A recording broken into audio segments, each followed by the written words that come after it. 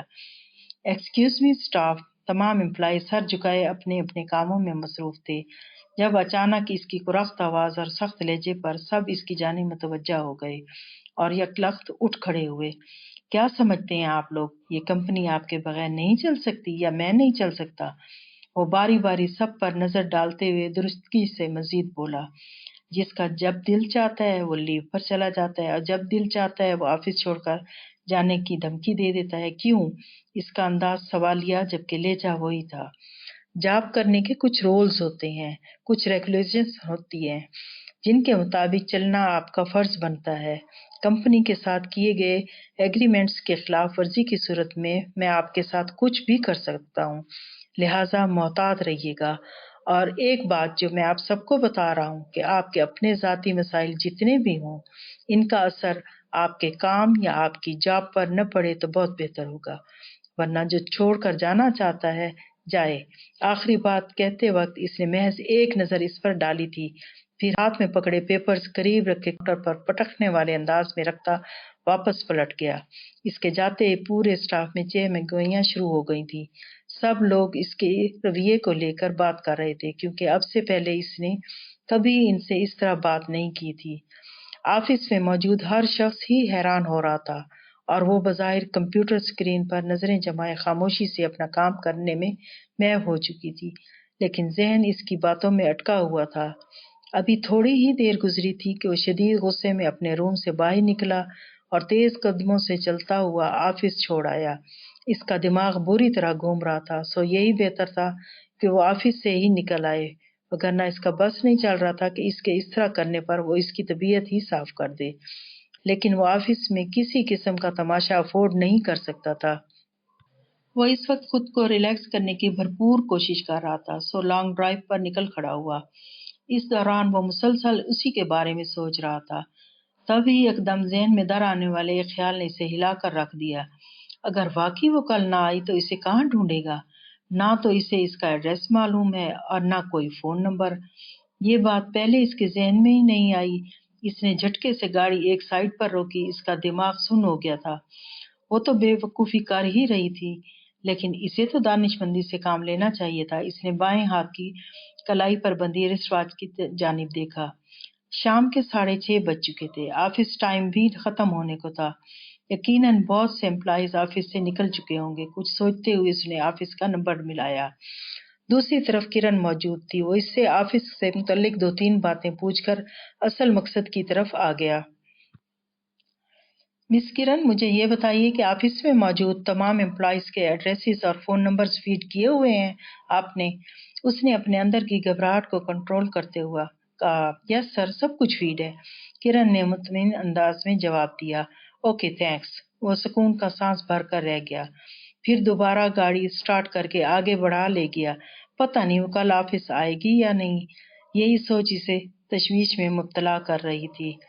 ہر روز اسے دیکھ کر، اس کی آواز سن کر اسے جو اطمینان اور سکون ملتا تھا وہ کسی طور اسے کھونے کا متحمل نہیں ہو سکتا تھا۔ اسے یقین تھا وہ یوں ہی کسی دن اسے ضرور منا لے گا، لیکن اس کے جاب چھوڑنے کا سن کر تو اس کے حواس ہی گم ہونے کو تھے۔ اسے کل صبح کا بے چینی سے انتظار تھا، معلوم نہیں وہ آئے گی یا نہیں۔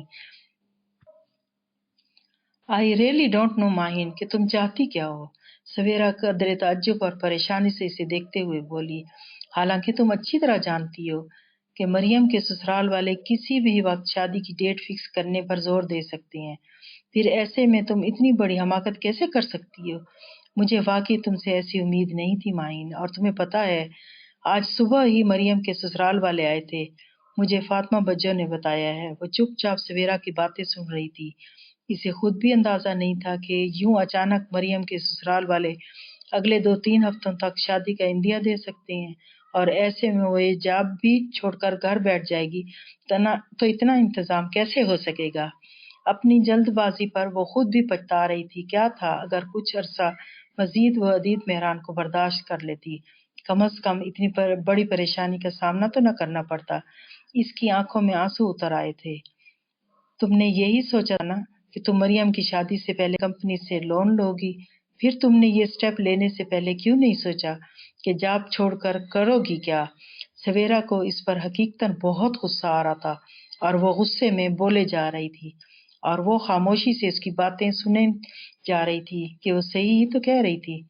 بائی دا وے ماہین، یہ تو میں بھی جانتی ہوں کہ تم اب بھی عدید کو پسند کرتی ہو، اسے چاہتی ہو، اور جو کچھ بھی اس نے کیا یا ہوا وہ سب کے لیے تم سے سوری بھی کر چکا، پھر تمہاری ضد کیا معنی رکھتی ہے؟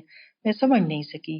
عدید مہران جیسے لوگ بہت کم ہوتے ہیں ماہین، ورنہ 5 سال کا عرصہ انگلش کنٹری میں گزارنے کے بعد کون واپسی کا راستہ اختیار کرتا ہے، اور کون اپنی محبت کو یاد رکھتا ہے؟ لیکن تم ہو کہ فضول سی ضد میں خود بھی تکلیف میں رہتی ہو اور اسے بھی۔ میں کسی تکلیف میں نہیں رہتی سویرا، کیونکہ مجھے جتنی تکلیف ہونی تھی وہ بہت پہلے ہی سہ چکی ہوں۔ وہ سویرا کی بات کاٹ کر تیزی سے بولی۔ اوکے اوکے پلیز ریلیکس، چھوڑو اس بات کو، اور اب یہ سوچو تم نے کرنا کیا ہے۔ سویرا جانتی تھی وہ اس موضوع پر اس سے ٹھنڈے دل سے کبھی بات نہیں کرے گی، اور اب بھی اصل بات اس کے مزاج کی نظر ہو جاتی، سو اس نے بات ہی بدل دی۔ سویرا کی بات پر وہ ایک بار پھر چپ ہو گئی تھی۔ اسے تو خود کچھ سمجھ نہیں آ رہا تھا کہ کیا کرے۔ غلطی تو تم سے ہو گئی ماہین، اور اس کا ازالہ بھی تم ہی نے کرنا ہے، اور ویسے بھی کمپنی نے تو تمہیں ایگزیکٹ نہیں کیا تھا نا، تم خود ہی چھوڑنا چاہتی تھی، لیکن اب دوبارہ جوائن کرنا چاہتی ہو۔ اٹس سمپل، اور تھینک گاڈ کہ تم نے آفس میں کسی کو اپنے ریزگنیشن کا نہیں بتایا، اور یہ بات صرف عدید تک ہی محدود تھی، تو تمہارے حق میں ہے یہ سب، ورنہ دوسری صورت میں تمہیں سب کے سوالوں کے جواب دینے پڑتے۔ بہرحال فیصلہ تم نے کرنا ہے، سوچ سمجھ کر کرنا پلیز۔ میں چلتی ہوں، اب کل آؤں گی، اوکے۔ سویرا اس کی اسکول فرینڈ تھی اور اس کی بہت خیر خواہ بھی، سو جب بھی موقع ملتا اسے سمجھانے لگتی تھی، اور وہ اس کی ہر بات خاموشی سے سن لیتی تھی۔ لیکن عدید مہران کے نام پر وہ پل بھر میں بھڑک اٹھتی تھی، اسی لیے سویرا بہت سنبھل کر اس کا ذکر کرتی تھی۔ اس نے سویرا کو گیٹ تک چھوڑا، پھر دوبارہ اپنے کمرے میں آ گئی۔ اس کا سر بری طرح چکرا رہا تھا، وہ اس وقت خود کو عجیب سچویشن میں گھرا محسوس کر رہی تھی جس کا کوئی حل اسے سمجھ نہیں آ رہا تھا۔ اس وقت اسے بس مریم کی فکر ستائی جا رہی تھی۔ کاش ماموں ان کا تھوڑا سا تو خیال کر لیتے، ان کا حق انہیں دے دیتے تو آج اتنی پریشانی تو اٹھانی نہ پڑتی۔ ایک بار پھر اس کی ذہنی رو بھٹک گئی تھی، اور اس کے دل میں ماموں کی فیملی کے خلاف انات بھر آیا تھا، جس کے ہر فرد نے مل کر انہیں مجبور و بے بس کرنے میں کوئی کسر نہیں چھوڑی تھی۔ دوسری طرف اسے امی سمیت فاطمہ بجو اور مریم کی فکر ستائے جا رہی تھی، جن کو اس نے مکمل اطمینان دلایا ہوا تھا کہ اس کی کمپنی اسے لون دے گی تو وہ آرام سے مریم کی شادی کر سکیں گے۔ لیکن اب کیا جواب دے گی وہ انہیں؟ اسے شدید گھبراہٹ ہونے لگی تھی، وہ سر پکڑ کر بیٹھ گئی۔ وہ بڑی بے چینی سے آفس کی جانب بڑھ رہا تھا، چند لمحوں کا فاصلہ اسے برسوں پر محیط لگ رہا تھا۔ دل کی دھڑکنیں بھی بے ترتیب ہوئی جا رہی تھیں۔ وہ جلد سے جلد آفس پہنچنا چاہتا تھا۔ کاش ایسا ہو کہ وہ آفس میں قدم رکھتے ہی اسے نظر آ جائے، لفٹ کا بٹن پریس کرتے ہوئے بے اختیار اس نے دعا مانگی، پھر باہر نکل کر تیزی سے اپنے آفس کی طرف بڑھ گیا۔ گلاس ڈور دھکیل کر جس وقت وہ اندر داخل ہوا، حسب معمول تمام ورکرز اٹھ کھڑے ہوئے اور گڈ مارننگ وش کرنے لگے، مگر وہ غائب دماغی سے چلتا ہوا آگے بڑھتا گیا اور پھر غیر ارادی طور پر دائیں جانب بنے کیبن کی طرف لمحہ بھر کو نظر اٹھا کر دیکھا۔ وہ بھی حسب معمول کھڑی اس پر ایک نظر ڈال کر سر جھکا گئی تھی۔ طمانینت بھرا احساس اپنے اندر اتارتا وہ مطمئن سا اپنے روم میں چلا آیا اور پرسکون انداز میں سیٹ پر جا بیٹھا۔ طبیعت میں جو بوجھل پن تھا وہ اب یکسر غائب ہو چکا تھا۔ تھوڑی ہی دیر میں وہ اپنے کام میں مصروف ہو گیا اور پھر جس وقت اس نے لیپ ٹاپ آف کیا شام کے 4 بجے تھے۔ وہ فوراً اٹھ کھڑا ہوا اور آفس سے باہر نکل آیا۔ تقریباً آدھا گھنٹے بعد وہ تسمینہ پھپھو کے گھر پر موجود تھا۔ عدیت تم؟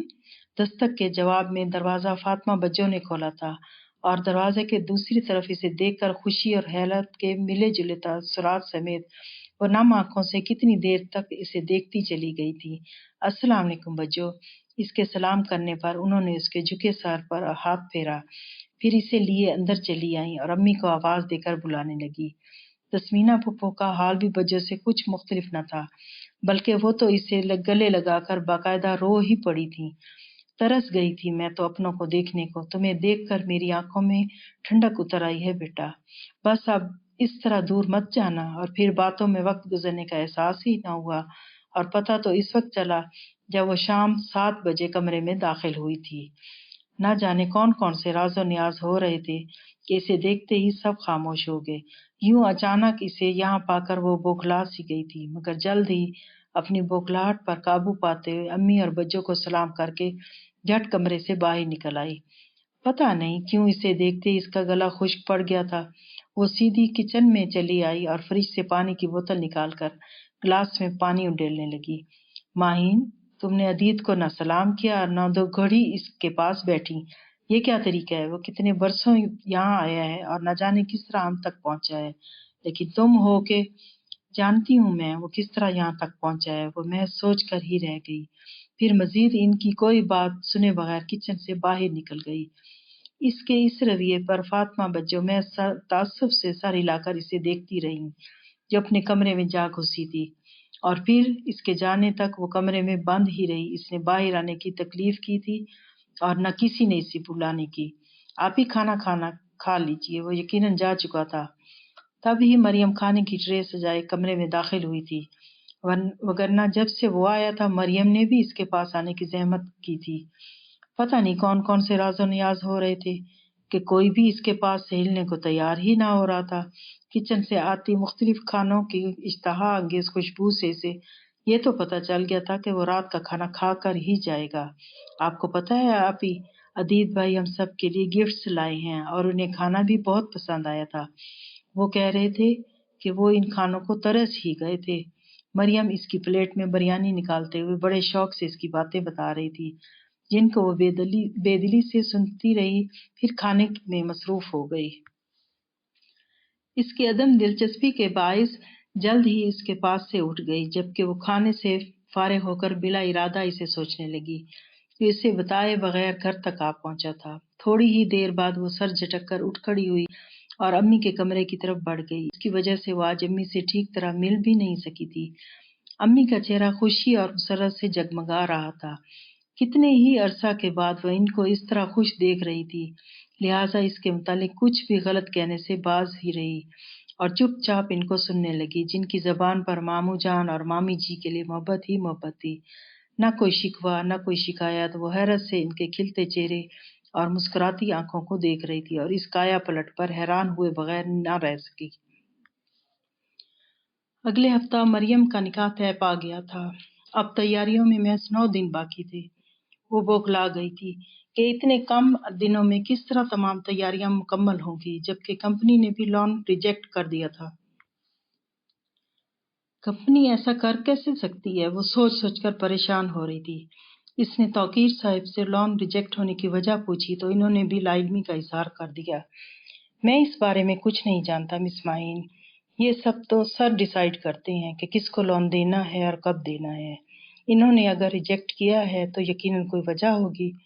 بہتر ہے آپ ایک دفعہ ان سے خود بات کر لیں اور اپنی مجبوری ان کو بتائیں، ہو سکتا ہے وہ یہ لون پاس کر دیں، یہ تو آپ کا حق ہے۔ توقیر صاحب نے پروفیشنل طریقے سے اسے مشورہ دیا تو وہ محض سر ہلا کر رہ گئی۔ لون کے لیے اس کے پاس جانا اس کے لیے سہان روحی تو تھا، وہ مزید ہل کر رہ گئی۔ توقیر صاحب آپ ان سے بات کر لیجئے پلیز، اس نے ہچکچاتے ہوئے ان کی طرف دیکھ کر کہا، کہیں وہ بھی انکار نہ کر دیں۔ میں کوشش کروں گا، آپ فکر نہ کریں، اوکے؟ اس کے پریشان چہرے کو دیکھ کر توقیر صاحب نے تسلی دینے والے انداز میں کہا تو وہ ان کا شکر ادا کرتی پزمردہ قدموں سے جلتی ہوئی اپنی سیٹ پر جا بیٹھی۔ ماہین، تمہیں عدیز سر اپنے آفس میں بلا رہے ہیں، زارا نے گزرتے ہوئے اسے پیغام دیا تو ناچار اسے اٹھ کر جانا پڑا۔ اجازت طلب کر کے وہ اس وقت اس کے بالکل سامنے چیئر کے پاس جا کھڑی ہوئی، جبکہ وہ یوں ہی سر جھکائے فائل میں گم تھا۔ اس نے غور کیا اب وہ پہلے کی طرح اس سے زیادہ بات نہیں کرتا تھا اور نہ اسے بات کرنے پر فورس کرتا تھا۔ اس کا رویہ کچھ عجیب سا ہو گیا تھا۔ اس کے ساتھ اب بھی اس نے ایک بار بھی اسے بیٹھنے کو نہیں کہا تھا جس طرح وہ پہلے کہا کرتا تھا، اور نہ ایک نظر اٹھا کر اسے دیکھا تھا۔ پتہ نہیں کیوں وہ اس کے اندر آئی ان تبدیلیوں کو محسوس کیے بغیر نہ رہ سکی تھی۔ توقیر صاحب نے تمہارے لیے لون کی سفارش کی تھی مجھ سے، وہ بدستور فائل پر سر جھکائے ہوئے اس سے مخاطب ہوا۔ اسے سمجھ ہی نہیں آیا کہ وہ جواباً کیا کہے، سو خاموشی رہی۔ اگر تمہیں یہ لون نہیں ملتا تو اب کی بار وہ سر اٹھا کر اس کی طرف سوالیہ انداز میں دیکھتے ہوئے بولا تو اس نے تعصب بھری نظروں سے اسے دیکھا جس نے اسے اس لیے اپنے آفس میں بلایا کہ وہ اس کے جذبات سے کھیلے، اس کی مجبوریوں کا مذاق اڑائے اور وہ اس سے گڑ گڑا کر مدد مانگے، لیکن چہ افسوس کہ وہ ایسا کبھی نہیں کر سکتی تھی۔ وہ خود پر ضبط کیے بمشکل اس کے سامنے کھڑی تھی مگر مزید کھڑے رہنا نہیں چاہتی تھی۔ تو اٹس اوکے، وہ کچھ بھی کہنا یا سننا نہیں چاہتی تھی، سو اتنا کہہ کر ہٹ گئی، اور ابھی وہ 2 قدم ہی آگے بڑھی تھی کہ وہ تیزی سے اٹھا اور آگے بڑھ کر اس کا بازو پکڑ کر اس کا رخ اپنی طرف کرتے ہوئے چیخ کر بولا، کیا سمجھتی ہے تم خود کو، ہاں؟ اس کی آنکھوں میں آنکھیں ڈالے وہ غرا کر اس سے مخاطب تھا، پچھلے 3 دنوں سے میں تم سے تمہاری ریزگنیشن والی حرکت پر ناراض ہوں اور تمہیں کوئی فرق ہی نہیں پڑتا۔ میں خود روٹتا ہوں، خود مان جاتا ہوں، تمہیں احساس ہی نہیں ہو پاتا۔ تم اتنا نہیں سمجھتی کہ خود میں نے تمہیں عدید مہران پر کتنا حق دیا ہوا ہے کہ جب چاہو اور جتنا چاہو اسے استعمال کر سکتی ہو، لیکن تم نے تو بے حسی کی انتہا کر دی ہے ماہی۔ تم تو اتنا بھی نہیں سمجھ سکتی کہ میں نے لون ریجیکٹ کیا ہے تو کیوں؟ اس کا انداز سوالیہ تھا۔ کیونکہ میں چاہتا تھا کہ تم خود مجھ سے مریم کی شادی کا ذکر کرو تاکہ مجھے بھی یہ احساس ہو کہ میرا بھی تم پر کچھ حق ہے، لیکن تم نہیں جانتی یہ احساس میرے لیے کس قدر قیمتی ہوتا اگر تم مجھ پر واضح کرنے کی کوشش کرتی۔ اسے اپنے بازوؤں میں اس کے ہاتھوں کی انگلیوں کی سختی بڑھتی محسوس ہو رہی تھی۔ تم نے لون کے لیے اپلائی کیا تھا تو تمہیں لگا میں تمہیں لون دوں گا؟ اس کے لہجے سے افسوس چھلک رہا تھا۔ بہت دکھ کی بات ہے ماہی کہ تم نے مجھے اتنا گرا ہوا سمجھا۔ میرے نزدیک میرا سب کچھ صرف تمہارا ہے اور میں تمہیں لون دوں گا یہ میرے لیے باعث شرم ہے۔ وہ بہت آزردہ دکھائی دے رہا تھا۔ اس نے ایک گہرا سانس اپنے اندر اتارا، پھر آہستگی سے اس کے بازوؤں پر سے اپنے ہاتھ ہٹا لیے تو وہ کچھ بھی کہے بغیر خاموشی سے دروازے کی طرف بڑھ گئی اور وہ اسے جاتا دیکھتا رہا۔ مریم میری بھی بہن ہے، اس کے بارے میں کسی کو پریشان ہونے کی ضرورت نہیں ہے، خاص طور پر تمہیں۔ اس کا ہاتھ ہینڈل پر دھرا تھا جب اسے اپنی پشت پر اس کی مضبوط لہجے میں کئی بات سنائی دی۔ وہ اسی خاموشی سے دروازہ کھول کر باہر نکل گئی اور وہ بند دروازے کو کتنی ہی دیر تک تکتا رہا۔ اللہ تیرا شکر ہے تو نے میرے لیے عدید کو فرشتہ بنا کر اتارا، ورنہ میرے اندر اتنی سخت کہاں تھی۔ مریم بخیر خوبی اپنے گھر رخصت ہو چکی تھی اور امی اٹھتے بیٹھتے عدید کے لیے دعا گو تھیں، جس نے اخراجات کے علاوہ تمام انتظامات آسان طریقے سے سنبھالے ہوئے تھے۔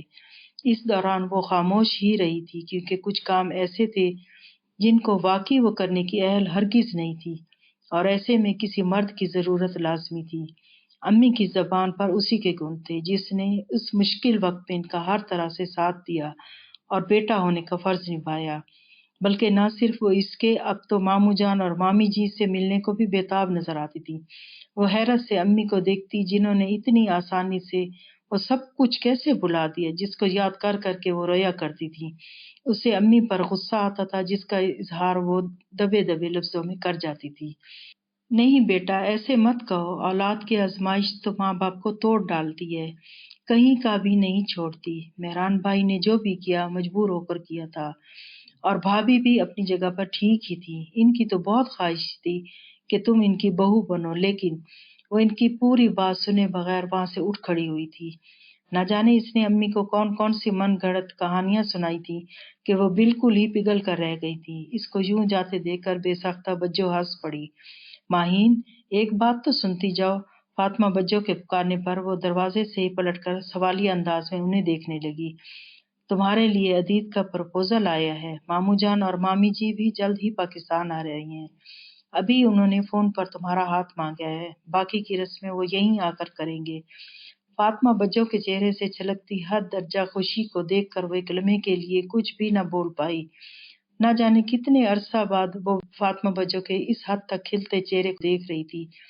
وہ ان کے چہرے کو بجھتا ہوا دیکھنا نہیں چاہتی تھی، سو خاموشی سے کمرے سے باہر نکل گئی۔ شدید تیش کے عالم میں وہ ادھر سے ادھر چکر لگاتے ہوئے اس کا انتظار کر رہا تھا۔ اضطراب ہی اضطراب وجود میں پھیلا ہوا تھا۔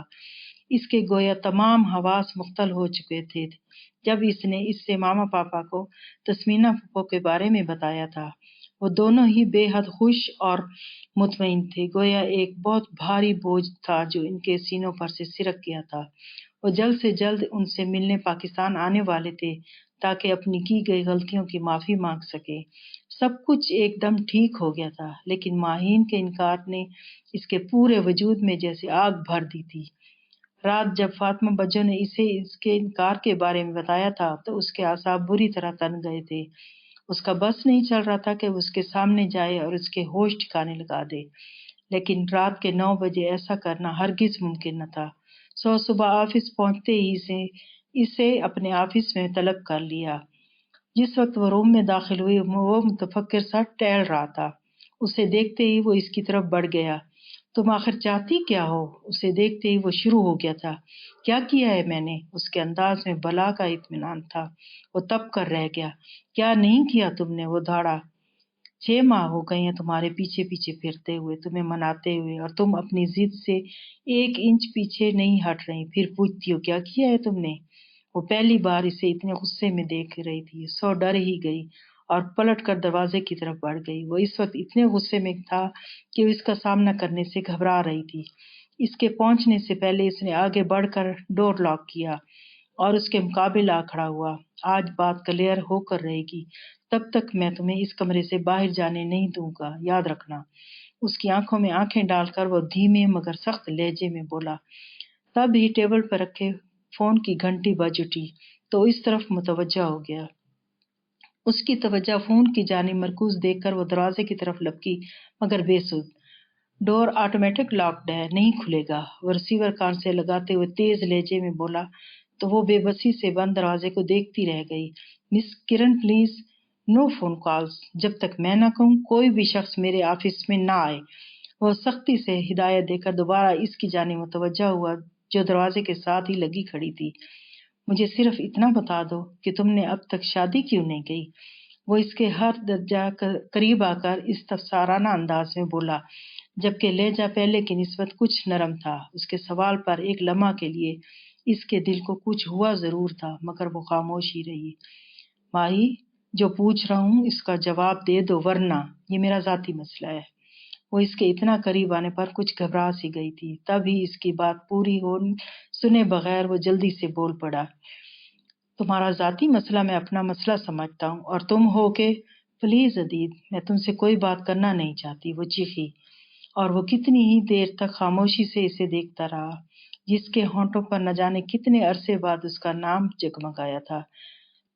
لیکن میں تم سے بات کر کے رہوں گا، تم یہاں سے باہر تو جا نہیں سکتی، اس لیے بہتر ہے کہ خاموش رہنے کی بجائے مجھ سے وہ باتیں کر لو جو تمہیں بے چین کیے رکھتی ہیں۔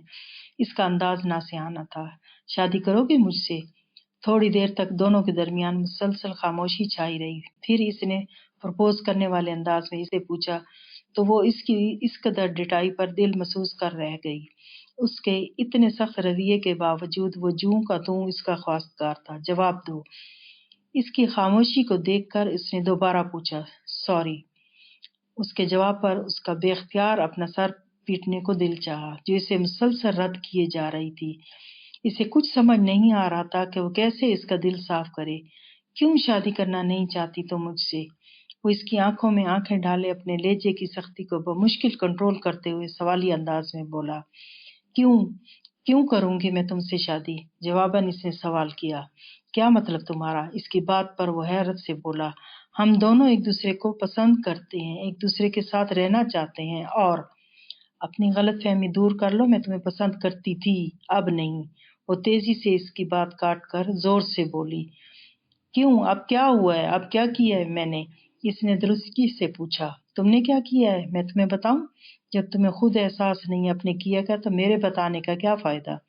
اس نے آزردگی سے اس کی طرف دیکھ کر کہا۔ اس کا دل بھر آیا تھا، لیکن وہ اس پر ظاہر ہونے نہیں دینا چاہتی تھی، تاہم مضبوط بنی کھڑی رہی۔ میں جانتا ہوں میں نے کیا کیا، اور میں یہ بھی مانتا ہوں کہ میں نے جو کیا اس میں تمہارا اور میرا فائدہ تھا، اس لیے مجھے کوئی ملال یا پچھتاوا نہیں ہے۔ اس نے اس کی آنکھوں میں جھانک کر مکمل اطمینان سے کہا، کون سے فائدے کی بات کر رہے ہو تم؟ میں نے کب چاہا تھا کہ تم مجھے کچھ بھی بتائے بغیر، مجھ سے کچھ بھی شیئر کیے بغیر کینیڈا چلے جاؤ؟ اس نے رکھائی سے اس کی طرف دیکھ کر مزید کہا، تم نے جانے سے پہلے ایک بار بھی میرے بارے میں سوچا مجھ پر کیا گزرے گی؟ یہاں تک کہ تمہیں تو وہاں جا کر بھی میرا خیال نہیں آیا تھا، اتنے مگن ہو گئے تھے تم۔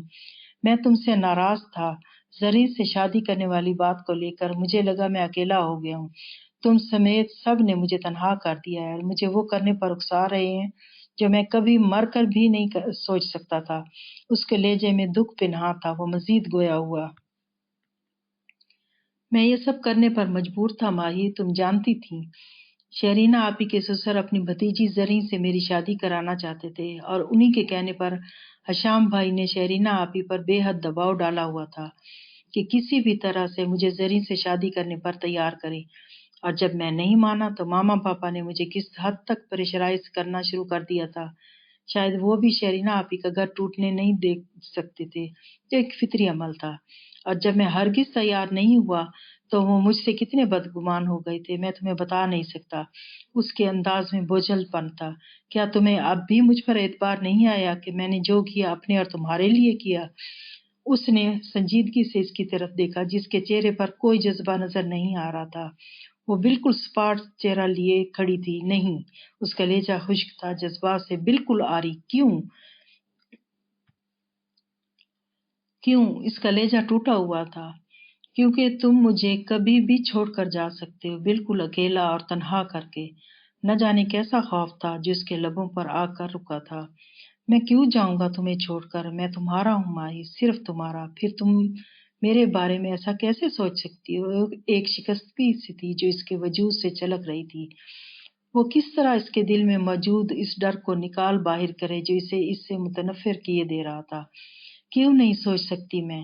جواباً وہ تنک کر بولی، تم اپنی اور میری خاطر لڑ رہے تو یہی رہ کر بھی لڑ سکتے تھے، حالات کا مقابلہ سب کے درمیان رہ کر بھی کر سکتے تھے، لیکن تم باہر گئے کیونکہ تمہارے اندر حالات کو فیس کرنے کی پاور نہیں تھی، اور ویسے بھی تم تو شروع سے ملک سے باہر جا کر خوب سارا پیسہ کمانے کے خواہش مند تھے، سو تم نے موقع غنیمت جانا اور سب کچھ چھوڑ چھاڑ کر اپنی خواہشوں کو پورا کرنے چل پڑے۔ تم بہت کمزور انسان ہو عدید جو چٹاخ۔ وہ جو خود پر ضبط کیے خاموشی سے اس کی باتیں برداشت کر رہا تھا، اس کی آخری بات پر اس کے منہ پر تھپڑ دے مارا تھا۔ کتنا غلط سمجھتی تھی وہ اس کو، اس کا دماغ گھوم گیا۔ اسے کچھ سمجھ نہیں آ رہا تھا کہ وہ کیا کرے۔ میں پیسہ کمانے کی خاطر باہر گیا تھا، وہ دھاڑ کر اس سے مخاطب ہوا۔ وہ جو اس کے اس اچانک حملے سے سنبھلی نہیں تھی، اس کے بگڑتے تیوروں سے گھبرا سی گئی۔ وہ اس کے چہرے پر آنکھیں گاڑے اس سے مخاطب تھا اور آنکھوں سے سرخیاں جھلکنے لگی تھیں۔ ماما پاپا نے مجھے دھمکی دی تھی کہ اگر میں نے زرین سے شادی نہ کی تو وہ مجھے گھر اور بزنس سے بے دخل کر دیں گے۔ مجھے کسی چیز کی پرواہ نہیں تھی، اور پھر میں نے تب ہی سوچ لیا کہ میں شادی تم سے کروں گا اور تمہیں اپنے بل بوتے پر دنیا کی ہر خوشی دوں گا۔ اور یہی بات میں نے ماما پاپا سے بھی کی تھی کہ مجھے ان کی جائیداد میں سے پھوٹی کوڑی بھی نہیں چاہیے، میں خود بھی وہ سب کچھ کما سکتا ہوں جس کو چھیننے کی وہ مجھے دھمکی دے رہے تھے۔ پھر میں نے باہر جانے کا پکا فیصلہ کر لیا، کیونکہ جب تک میں یہاں رہتا مجھے اسی طرح پریشرائز کیا جاتا۔ میں زرین سے شادی کر لوں اور تم یہ سمجھتی ہو کہ میں نے اپنی خواہشیں پوری کرنے کے لیے یہ سب کیا ہے۔ میں نے کتنی مشکلیں اٹھائیں، کتنی مصیبتوں سے گزر کر میں یہاں تک پہنچا ہوں، تو وہ صرف تمہارے لیے، اور تم ہی کہہ رہی ہو کہ میں نے موقع سے فائدہ اٹھایا۔ خواہش کا مارا سمجھتی ہو تو مجھے، اگر میں نے ایسا کبھی چاہا بھی تھا نا، تو وہ صرف تمہارے لیے، کیونکہ میں تمہیں دنیا کی ہر آسائش دینا چاہتا تھا، اور تم نے مجھے اتنا گرا ہوا سمجھ لیا کہ میں ان سب کی خاطر تمہیں چھوڑ کر جا سکتا ہوں۔ اس کے ایک ایک لفظ اور ایک ایک حرف سے دکھ، افسوس اور غصہ چھلک رہا تھا، جسے وہ قطعی نظر انداز کر گئی اور بپر کر بولی، اور تم بھی جانتے تھے کہ مجھے ان کی نہیں صرف تمہاری ضرورت تھی، پھر بھی تم نے، کیا میری اپنی کوئی خواہش نہیں تھی کہ میں تمہارے لیے کچھ کرتا، تمہیں آرام اور سکون کی زندگی دیتا؟ وہ اس کی بات پوری سنے بغیر زور سے بولا، ان سب کو پانے کے لیے میں نے بہت محنت کی ہے، تمہیں میری اس محنت میں وہ محبت نظر نہیں آ رہی جو میں تم سے کرتا ہوں؟ ہاں، نہیں آ رہی نظر۔ وہ اپنے گال پر جہاں اس نے تھپڑ مارا تھا بدستور ہاتھ رکھے بے خوفی اور بے دردی سے بولی تھی، کیونکہ تمہارے اس طرح کرنے سے جو تکلیف اور اذیت میں نے اٹھائی تھی، وہ یہ ساری چیزیں مل کر بھی ختم نہیں کر سکتی، میں ان لمحوں کو نہیں بھول سکتی جب میں فون پر محض تمہاری آواز سننے کو ترسا کرتی تھی، لیکن تم وہاں جا کر اس قدر مگن ہو گئے تھے کہ میرا ہی خیال نہیں آیا۔ اگر یہ تمہاری مجھ سے ناراضی تھی تو پھر میں کیسے مان لوں کہ تم نے یہ سب میری خاطر کیا ہے؟ اس کی آنکھوں سے آنسو نکل کر اس کے گالوں کو بھگو رہے تھے۔ وہ خاموشی سے کھڑا اسے دیکھتا رہا، پھر پلٹ کر ٹیبل کی طرف بڑھ گیا۔ تو تمہیں یقین نہیں آتا کہ میں نے یہ سب تمہاری خاطر کیا تھا، ہے نا؟ اس نے عجیب سے انداز میں اس کی طرف دیکھتے ہوئے پوچھا، پھر اگلے ہی لمحے شدید تیش کے عالم میں ٹیبل پر رکھی تمام چیزوں کو ہاتھ کی مدد سے نیچے گرا دیا۔ اس کے طرح کرنے پر وہ گھبرا سی گئی۔ جب تمہیں ان سب چیزوں کی ضرورت نہیں ہے تو مجھے بھی نہیں ہے، وہ سخت لہجے میں کہتا آگے بڑھا اور اپنی ریوالونگ چیئر کو پاؤں سے زور سے ٹھوکر مار کر پیچھے کی طرف دھکیل دیا، جو لڑکتی ہوئی گلاس ونڈو سے جا ٹکرائی۔ پھر کمرے میں موجود دوسری چیزوں کو بھی زمین پر دے مارا۔ کئی گلاس، شو پیس اور مختلف ٹرافیز زمین پر چکنا چور ہو چکی تھی۔ میں نے یہ سب کچھ تمہارے لیے بنایا تھا، جب تمہیں نہیں چاہیے تو یہ سب میرے کس کام کی؟ اس نے ٹیبل پر رکھے ٹیلی فونز اور انٹرکام دیوار پر دے مارے۔ اس دوران وہ مسلسل بولتا جا رہا تھا۔ وہ پہلی بار اسے اتنے شدید غصے میں دیکھ رہی تھی۔ اسے کچھ بھی سمجھ نہیں آ رہا تھا کہ وہ کیسے اسے روکے۔ تب ہی وہ اپنے اندر ہمت پیدا کر کے اس کی جانب بڑھ گئی۔ اس کا اپنا جسم بری طرح کپکپا رہا تھا، وہ بری طرح خوفزدہ تھی۔ عدید، پلیز رک جاؤ، ایسے مت کرو۔ وہ اس کا ہاتھ اپنے بازو پر سے زور سے ہٹا کر ٹیبل پر رکھے لیپ ٹاپ کی جانب بڑھا تو وہ بھی اس کے پیچھے بھاگی۔ پاگل تھا میں جو اپنی زندگی کے 5 سال یہ سب بنانے میں خوار کرتا رہا۔ اس نے لیپ ٹاپ کو زور سے دیوار پر دے مار کر تقریباً چیختے ہوئے کہا تو وہ مزید سہم گئی۔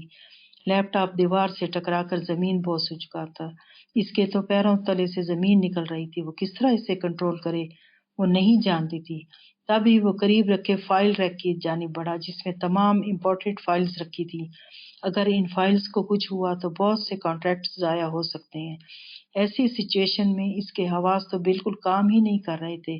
تب وہ تیزی سے اس سے پہلے اس ریک کے آگے آ کھڑی ہوئی۔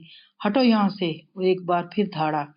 پلیز عدید مت کرو ایسا، وہ التجائی انداز میں اس کی طرف دیکھ کر بولی، جبکہ اس کی آنکھوں سے مسلسل آنسو بہہ رہے تھے۔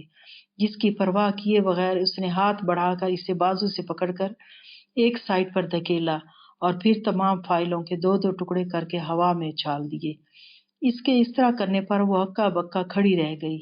میں کب سے تمہیں منا رہا تھا، تم سے بات کرنے کے لیے ترس رہا تھا، لیکن تمہاری غلط فہمیاں ہی دور نہیں ہو رہی تھیں۔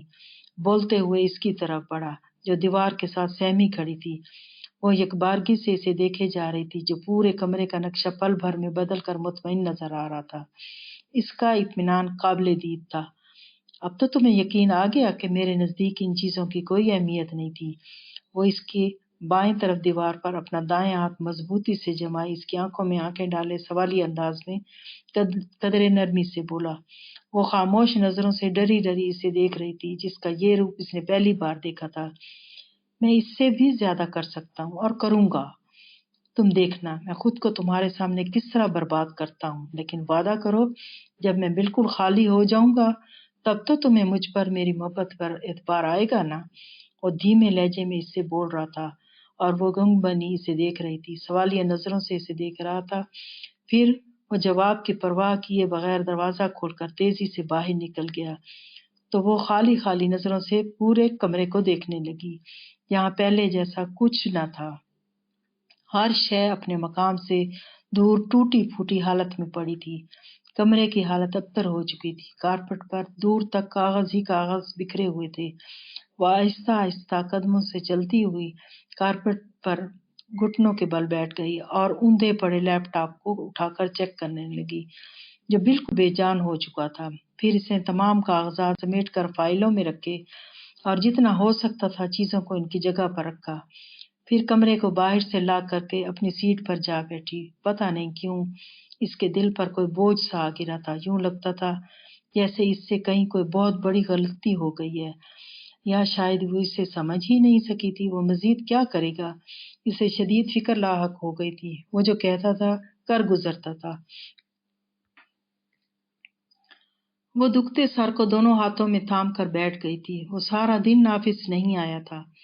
تقریباً 6 بجے وہ بھی آفس سے نکل کر گھر آ پہنچی تھی۔ افسردگی تھی جس نے اسے پورے وجود کا احاطہ کیا ہوا تھا۔ وہ پزمردہ قدموں سے چلتی اپنے کمرے کی طرف بڑھ گئی۔ کیا بات ہے؟ تم کچھ پریشان ہو؟ عدیت سے کوئی بات ہوئی ہے کیا؟ عدیت کے نام پر اس نے جھٹکے سے سر اٹھا کر فاطمہ بجو کو دیکھا جو اس کے پاس ہی بیڈ پر بیٹھی تھیں۔ انہیں کیسے پتا؟ میں سب جانتی ہوں کہ تم عدیت کے ہی آفس میں جاب کرتی ہو اور یہ بات ہمیں عدیت نے ہی بتائی تھی۔ خیر یہ بتاؤ کہ عدیت سے تمہاری کیا بات ہوئی، کیونکہ وہ تمہارے انکار کو لے کر بہت پریشان تھا۔ جب ساری بات انہیں پتہ ہی تھی تو اس نے بھی کچھ چھپانا مناسب نہ سمجھا اور آج کی ساری روداد انہیں کہہ سنائی۔ انہوں نے غور کیا کہ باتیں کرتے وقت اس کی آنکھیں بار بار بھیگتی جا رہی تھیں اور آواز بھی رند گئی تھی۔ شاید اس کے اندر کی انا اب ٹوٹنے لگی تھی۔ وہ قدرے نرم اور بدلی بدلی محسوس ہوئی تھی۔ تب ہی فاطمہ بجو بول پڑی، ماہین، مامی جی اور ماموں جان بالکل غلط نہیں تھے۔ وہ اپنی اولاد کے ہاتھوں مجبور ہو گئے تھے، اس لیے انہوں نے وہ فیصلے کر ڈالے جو ہمارے حق میں نہیں تھے۔ اور تمہیں پتہ ہے یہ سب عدیت کے گھر چھوڑ کر جانے کے بعد ہوا تھا۔ پھر عدیت تو ان سارے معاملات سے بے خبر تھا، ایسے میں اس کو مجرم بنانا سراسر غلط ہے۔ وہ آج خاموشی سے سر جھکائے ان کی باتیں سنتی رہی، ورنہ وہ تو ان کے ناموں سے ہی بھڑک اٹھتی تھی۔ انہوں نے موقع اچھا سمجھ کر بولنا شروع کیا، جسے وہ چپ چاپ سنتی رہی۔ تم جانتی تو ہو نا کہ زبیر کی بیوی فریال کے مزاج کو۔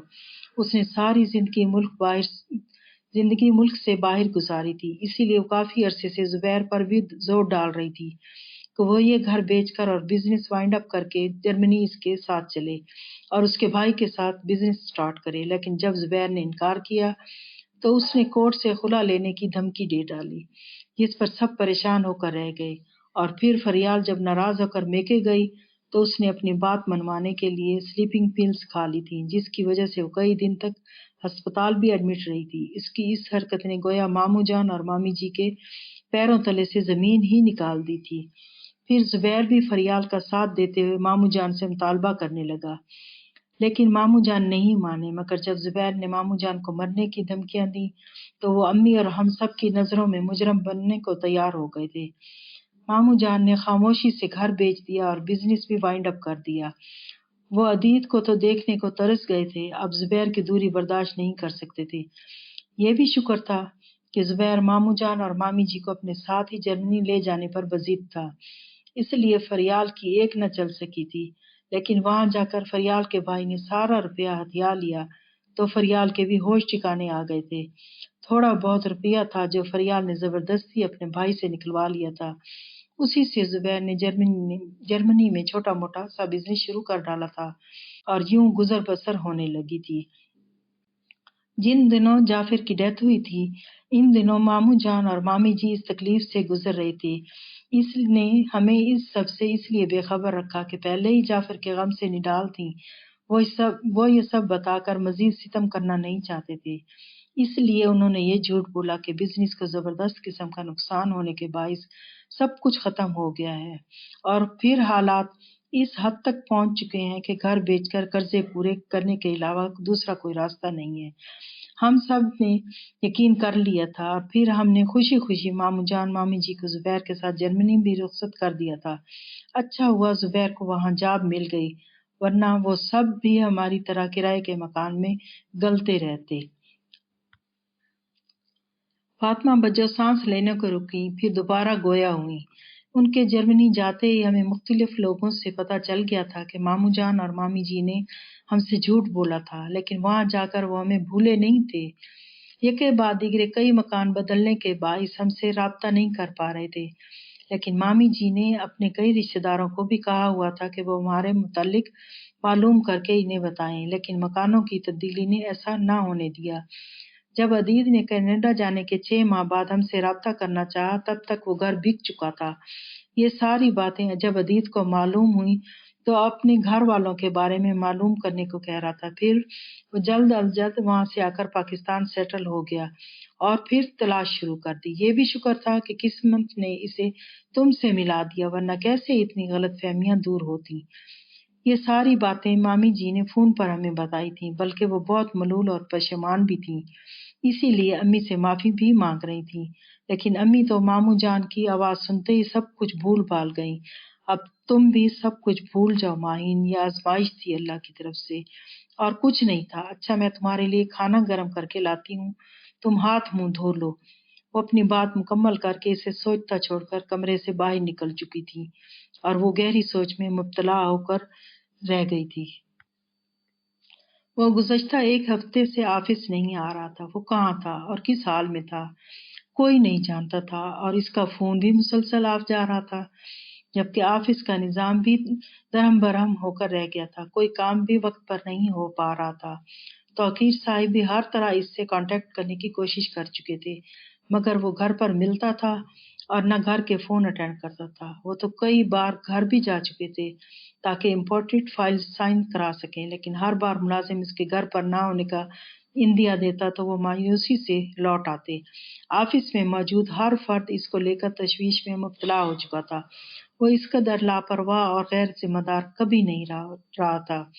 سب کو اس کے بارے میں فکریں لاحق ہو چکی تھیں۔ تب تمام کوششوں کے بعد توقیر صاحب نے احسن کو ساری صورتحال سے آگاہ کر ڈالا تھا، جو پہلی ہی فرصت میں اس کے پاس جا پہنچا تھا۔ تم کچھ بتاؤ گے، یہ سب کیا ہو رہا ہے؟ احسن اس کی مسلسل خاموشی سے تنگ آ کر بولا۔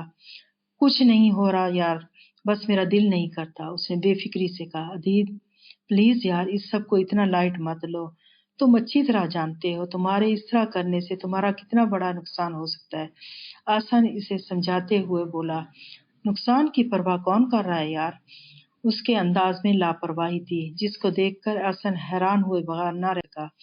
وہ اس کے اور ماہین کے درمیان ہونے والی تمام باتوں سے واقف تھا، لیکن وہ یہ نہیں جانتا تھا کہ وہ اس کو لے کر اس حد تک بھی جا سکتا ہے۔ احسن نرمی سے گویا ہوا۔ تمہیں نقصان کی پرواہ کرنی چاہیے عدید، تم جانتے ہو تم نے کتنی محنت اور تگودو کے بعد یہ سب کچھ حاصل کیا تھا۔ یار تمہارے جیسے خوش قسمت لوگ بہت کم ہوتے ہیں جو اتنے کم عرصے میں اتنی اچھی طرح بزنس اسٹیبلش کر لیتے ہیں کہ وہ انٹرنیشنل لیول پر بھی خود کو متعارف کرا سکیں، اور تم ہو کہ اتنی آسانی سے یہ سب کچھ اپنے ہاتھوں سے گنوا رہے ہو۔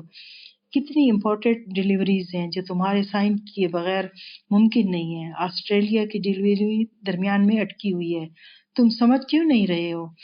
اس طرح سب کچھ ختم ہو جائے گا یار۔ تو ہو جائے ختم سب کچھ، جب اسے احساس نہیں ہے کہ میں نے یہ سب اس کے لیے کیا تھا تو مجھے بھی نہیں ہے۔ بالآخر اس کی برداشت جواب دے چکی تھی۔ میں 1 ہفتہ سے آفس نہیں جا رہا، میرا سیل آف جا رہا ہے، ڈیلیوریز رکی ہوئی ہیں، بزنس 1 ہفتہ میں کتنا نیچے آ چکا ہے۔ کیا وہ بے خبر ہے اس سب سے؟ نہیں، لیکن اس نے ایک بار بھی مجھ سے رابطہ کرنے کی کوشش نہیں کی، ایک بار بھی اس نے یہ جاننے کی کوشش نہیں کی کہ میں کہاں ہوں اور کس حال میں ہوں۔ اسے میری کوئی پرواہ ہی نہیں ہے یار۔ کیا اس قابل ہوں میں کہ وہ میرے بارے میں اتنی لاپرواہ رہے؟ مانا میں غلط تھا، لیکن میں وہ بات کرتے کرتے رک گیا تھا، پھر ایک گہرا سانس اپنے اندر اتار کر وہ دوبارہ احسن سے مخاطب ہوا، مگر دھیمے لہجے میں۔ مجھے حقیقتاً کوئی فکر نہیں ہے احسن، بزنس ختم ہوتا ہے ہو جائے، آئی ڈونٹ کیئر، اور تم بھی مجھ سے اس بارے میں مزید کوئی بات نہیں کرو گے ورنہ میں تم سے بھی ناراض ہو جاؤں گا۔ احسن مزید کچھ بولنا نہیں چاہتا تھا کیونکہ اسے اس کا مسئلہ سمجھ آ گیا تھا۔ تھوڑی دیر بعد وہ وہاں سے اٹھ کھڑا ہوا تھا اور اسے بتائے بغیر سیدھا اس کے آفس میں ماہین سے ملنے کے لیے نکل کھڑا ہوا تھا۔ اس وقت رات کو 9 بج رہے تھے۔ وہ گاڑی پورچ میں کھڑی کر کے سیدھا اپنے بیڈ روم کی طرف بڑھ گیا۔ جس وقت وہ دروازہ کھول کر اندر داخل ہوا، سامنے صوفے پر اسے بیٹھے دیکھ کر ایک لمحے کے لیے ٹھٹک کر اپنی جگہ پر رک گیا۔ کھٹکے کی آواز پر اس نے سر اٹھا کر اسے دیکھا، جو بلیک شلوار قمیص میں پوری مردانہ وجاہت سمیت کھڑا اسے ہی دیکھ رہا تھا۔ پھر بند کیے دروازے کو اس نے ہاتھ بڑھا کر آدھا کھول دیا اور ہاتھ میں موجود موبائل اور گاڑی کی چابیاں سائڈ ٹیبل پر رکھی۔ پھر کف کے بٹن کھول کر بازو کونیوں تک چڑھائے صوفے پر جا بیٹھا اور ریموٹ سے ٹی وی آن کر کے نظریں ٹی وی اسکرین پر جما دیں۔ وہ خطرناک حد تک سنجیدہ دکھائی دے رہا تھا۔ ایک نظر کے بعد اس نے دوسری نظر اس پر ڈالنا ضروری نہیں سمجھا تھا۔ کتنی ہی دیر تک کمرے میں خاموشی کا راج تھا، لگتا ہی نہیں تھا کہ کمرے میں 2 نفوس موجود ہیں۔ اس نے ایک نظر اٹھا کر اسے دیکھا، جو مکمل توجہ کے ساتھ نیوز دیکھنے میں مصروف تھا۔ بالآخر وہ اٹھی اور آگے بڑھ کر ٹی وی آف کر دیا تو اس نے محض ایک نظر اس پر ڈالی، پھر ریموٹ صوفے پر اچھال کر خاموشی سے اٹھ کر ٹیرس پر آ کھڑا ہوا۔ وہ بے حد خفا خفا سا لگ رہا تھا۔ وہ بھی اس کے پیچھے پیچھے ٹیرس پر آ کھڑی ہوئی۔ وہ دونوں ہاتھ ریلنگ پر مضبوطی سے جمائے گھور رہا تھا۔ میں نے تم سے کچھ ضروری بات کرنی چاہیے، اس سے چند قدموں کے فاصلے پر کھڑے ہو کر اس کی طرف دیکھ کر کہا۔ کرو، تم آفس کیوں نہیں آ رہے؟ اس نے پوچھا۔ یہ بات میرے لیے ضروری نہیں ہے اور میں جواب دینا بھی ضروری نہیں سمجھتا، اس نے دو ٹوک انداز میں کہا، لیکن میرے لیے یہی بات ضروری ہے۔ اس بات نے مجھے یہاں تک آنے پر مجبور کیا ہے، اس نے قدرے آرام سے کہا۔ میرے لیے یہ بھی ضروری نہیں ہے کہ تمہارے لیے کیا بات اہمیت رکھتی ہے اور کیا نہیں۔ اس کا انداز ہی دوسرا تھا۔ وہ ایک لمحے کے لیے چپ تھی، پھر دوبارہ گویا ہوئی۔ میں نے تم سے کچھ پیپر سائن کرانے کے لیے تھے، اس نے مدعا بیان کیا۔ سوری، اس نے فوراً جواب دیا۔ عدیت، پلیز، تم جانتے ہو اب تک کتنا لاس ہو چکا ہے، کتنی ہی کمپنیز ہیں جو آرڈرز واپس لینا چاہتی ہیں وقت پر ڈلیوری نہ ہونے کی وجہ سے۔ تمہیں یہ سب بتانے کی ضرورت تو نہیں ہے، تم سب جانتے ہو، کیوں کر رہے ہو ایسا؟ اسے سمجھ ہی نہیں آ رہا تھا کیسے اسے سمجھائے، جبکہ دوسری طرف وہ خاموش تھا۔ عدیت، میں تم سے بات کر رہی ہوں، پلیز۔ کس بات کا جواب دوں؟ وہ سامنے سے گھور کر اسے دیکھتے ہوئے بولا۔ میں اگر کچھ نہیں کر رہا یا مجھے پرواہ نہیں، تمہیں سمجھ جانا چاہیے نا کہ جو میرا دل چاہے گا وہی کروں گا۔ یہ سب غلط ہے عدیت، کیا صحیح ہے اور کیا غلط، میں بھلا چکا ہوں۔ وہ تمسخرانہ انداز میں مسکرایا، پھر مزید گویا ہوا۔ اور تمہیں بھی زحمت کرنے کی ضرورت نہیں ہے، تم یہ سب میری وجہ سے کر رہے ہو نا؟ اس نے نرمی سے پوچھا۔ نہیں، اس نے مختصراً جواب دیا۔ مجھے اپنی غلطی کا احساس ہو چکا ہے عدیت، پلیز مجھے سمجھنے کی کوشش کرو۔ اس کی بات پر وہ ریلنگ پر سے ہاتھ ہٹا کر سیدھا کھڑا ہو گیا اور سینے پر ہاتھ باندھے رخ اس کی طرف موڑ دیا۔ کون سی غلطی کا احساس؟ اس نے سوال کیا۔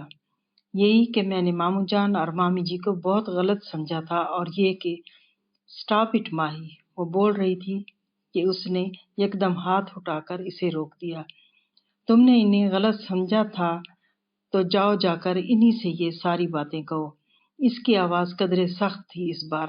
اس نے سر اٹھا کر اسے دیکھا، جس کے چہرے پر بھی سختی نمایاں تھی۔ اسے تو سمجھ ہی نہیں آ رہا تھا کہ وہ اسے کیسے بتائے کہ وہ اس دن بہت سی باتیں غلط بول گئی تھی۔ اسے بس اس سے شکایت تھی، ناراضی تھی، لیکن اس کی یہ شکایت اور یہ ناراضگی اتنی شدت اختیار کر گئی تھی کہ وہ اسے ہی تکلیف پہنچا چکی تھی۔ وہ بہت شرمندہ اور پشیمان سی تھی کہ جس نے اس کی خاطر اتنا سروائیو کیا اور اتنا کچھ سہا، وہ اسے ہی سمجھ نہیں پائی۔ اس دن اس کے رونے نے اس کے اندر بہت کچھ جھنجھوڑ ڈالا تھا، لیکن وہ خود سے اس کے سامنے جانے کی ہمت نہیں کر پا رہی تھی۔ وہ تو ماموں جان اور مامی جی سے فون پر بات کرتے ہوئے بھی اندر ہی اندر شرمندہ ہوئی جا رہی تھی، جن کی اتنی برسوں کی محبت کے جواب میں ذرا سی آزمائش کرنے پر اس نے اپنے دل میں ان کے خلاف اتنے محاذ بنا ڈالے تھے۔ لیکن ماموں جان اور مامی جی سے تو وہ بھی معذرت کر چکی تھی، لیکن اس نے سامنے کھڑے اس شخص کو دیکھا جو اسے ہمیشہ سے ہی مناتا چلا آیا تھا، لیکن آج وہ خود خفا ہوا تو اس کے اوزان ہی خطا ہو گئے تھے اور اسے سمجھ ہی نہیں آ رہا تھا کہ وہ اسے کیسے بات کرے، کیسے منائے۔ اسے ٹیرس پر سوچتا چھوڑ کر وہ دوبارہ اندر جا کر صوفے پر براجمان ہو چکا تھا۔ وہ بھی اس کے پیچھے چلی آئی۔ پلیز عدیت، تم مان کیوں نہیں رہے؟ اس نے اکتا کر اسے دیکھا۔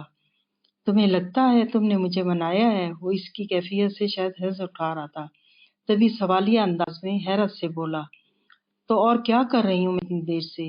اس نے تپے تپے انداز میں اس کی طرف دیکھ کر کہا، تمہیں تو منانا ہی نہیں آتا۔ وہ زیر لب بڑبڑایا جسے وہ سن نہ سکی تھی، ان پر سائن کر دو پلیز۔ سامنے ٹیبل پر رکھی فائلز کو کھول کر اس کے آگے پھیلا کر رکھتے ہوئے اس نے التجائی انداز میں کہا۔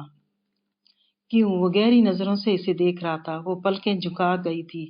کیونکہ میں تمہارا نقصان نہیں چاہتی عدیت۔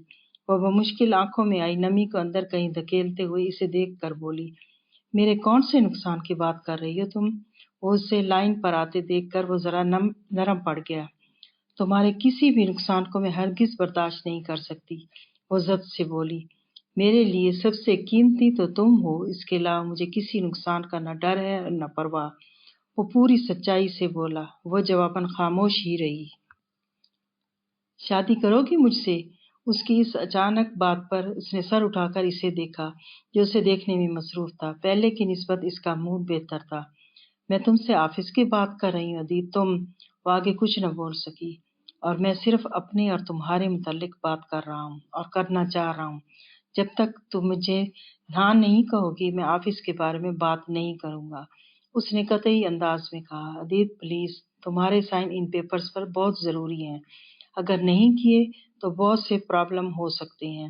وہ اسے منانے والے انداز میں بولی جس کا اس پر کوئی اثر نہ ہوا۔ ان پیپرز پر سائن کرنے سے پہلے میں تمہارے ساتھ نکاح کے پیپرز پر سائن کروں گا۔ اس کے بعد ان کی باری آئے گی۔ اگر تم چاہتی ہو کہ مزید کوئی لاس نہ ہو، یقیناً تم انکار نہیں کرو گی۔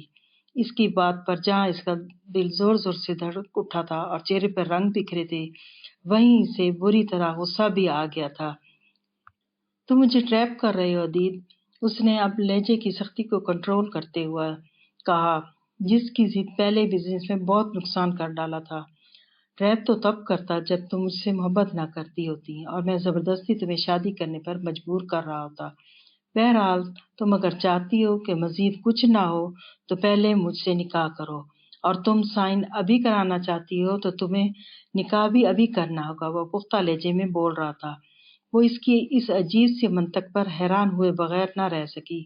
میں کروں گی عدیت، جو تم کہو گے وہی سب، لیکن وہ بمشکل اتنے الفاظ منہ سے نکال پائی تھی۔ وہ کسی طور راضی نظر نہیں آ رہا تھا۔ نہیں، پہلے نکاح ہوگا پھر پیپرز پر سائن۔ اسے مانتے دیکھ کر وہ بھی قدرے نرمی سے بولا، تم ہر بات اپنی منواتے ہو عدیت۔ اسے غصہ آ گیا تھا۔ ہر بات کا تو پتہ نہیں، لیکن یہ بات ضرور منوا کر رہوں گا، وہ پورے یقین کے ساتھ بولا تو وہ جزبز ہو کر رہ گئی۔ وہ اس کی ضد کے بارے میں اچھی طرح جانتی تھی۔ مزید بحث کرنا مناسب نہ سمجھا اور تن فن کرتی دروازے کی طرف بڑھ گئی۔ میں رات 11 بجے تک تمہارے جواب کا انتظار کروں گا، ورنہ ہو سکتا ہے کہ 11 بجے کے بعد میرا یہ والا ارادہ بھی بدل جائے۔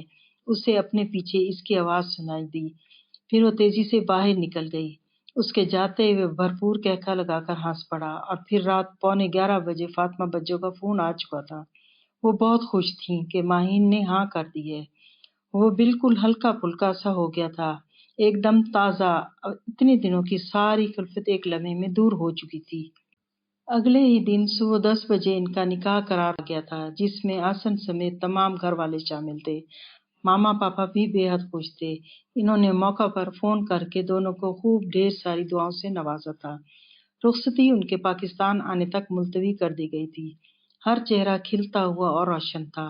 نکاح کے بعد وہ احسن کے ساتھ خوش گپیوں میں مصروف تھا۔ جب وہ اس کے سامنے آ کھڑی ہوئی تو وہ سوالیہ انداز میں اسے دیکھنے لگا، جو شکایتی نظروں سے اسے دیکھ رہی تھی۔ ان پر سائن کرو، اس نے فائلز اس کے آگے رکھتے ہوئے تھکمانہ انداز میں کہا تو بے اختیار اس کی ہنسی نکل گئی اور وہ چپ چاپ تمام پیپرز پر سائن کرنے لگا۔ یہ لیجئے جناب، اس نے تمام پیپرز اس کی طرف بڑھاتے ہوئے خوش دلی سے کہا۔ اب تو آپ ہماری موت کے پروانے پر بھی سائن کروائیں گی؟ تو بندہ جی جان سے حاضر ہے۔ وہ سینے پر اپنا دایاں ہاتھ رکھ کر تھوڑا سا جھک کر بولا تو وہ اسے شکایتی نظروں سے گھورنے لگی۔ پھر اس کی اس قدر محبت پر خود کو خوش قسمت تصور کرتی اور اللہ کا شکر ادا کرتی وہاں سے چلی آئی۔ چل یار، آج اپنا وعدہ پورا کر اور مجھے کسی اچھے سے ڈھابے سے کھانا کھلا۔ احسن نے اس کا وعدہ یاد دلایا۔ بندہ حاضر ہے میرے دوست۔ وہ آج بے حد خوش اور مطمئن تھا۔